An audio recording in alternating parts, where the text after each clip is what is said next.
Pembegalan di Karawang, Jawa Barat yang menewaskan AS ternyata didalangi istrinya, Osi Claranita. Polisi mengungkap sejumlah fakta kasus pembunuhan berencana terhadap AS, buruh pabrik PT Toyota Indonesia yang direkayasa layaknya korban begal. Jasad AS mulanya ditemukan warga tergeletak di pinggir irigasi Sasak Misran, Desa Cibalongsari, Kecamatan Klari, Karawang, Jawa Barat, Selasa 9 Januari 2024. AS didapati dalam keadaan memakai helm dan bersimbah darah, sedangkan motornya tak ada. Warga kemudian mengira AS adalah korban begal. Dalam menginvestigasi kasus tersebut, polisi memeriksa 17 orang saksi mulai dari warga hingga keluarga dekat korban. Warga yang malam itu melakukan ronda mengaku melihat 2 orang yang membawa motor di sekitar lokasi. Polisi sempat menaruh kecurigaan saat istri korban, Osi Claranita, menolak jasad suaminya diotopsi dengan alasan masih berduka dan tak tega.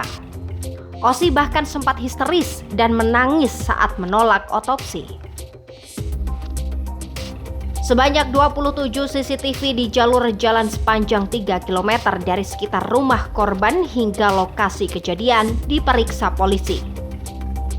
Dari rekaman CCTV, tampak 2 orang yang mengendari motor dan salah satu postur tubuhnya mirip dengan adik ipar korban, Pandu. Investigasi polisi terus bergulir. Saat dimintai keterangan, istri korban tidak kooperatif dan berbelit-belit.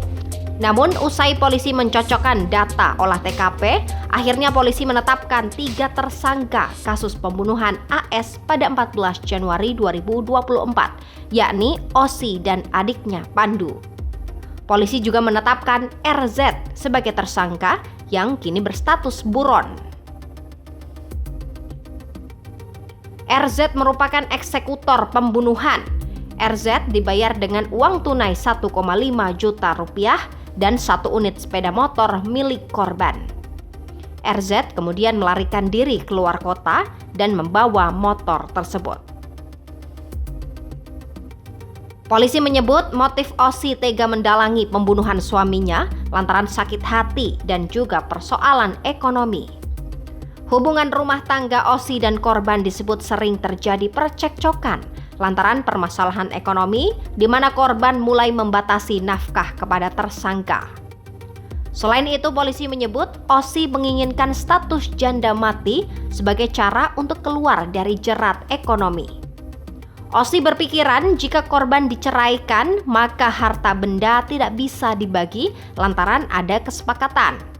Namun, jika korban meninggal, maka harta tersebut bisa menjadi harta waris. Sehingga status janda cerai dan janda mati juga jadi pertimbangan Osi merencanakan pembunuhan. Atas perbuatannya, Osi dan adiknya Pandu dijerat pasal 430 KUH Pidana, JO pasal 56 dan atau pasal 365 ayat 3 KUH Pidana, JO pasal 56 KUH Pidana dan atau pasal 338 KUH Pidana. Keduanya mendapatkan ancaman hukuman 20 tahun penjara hingga seumur hidup.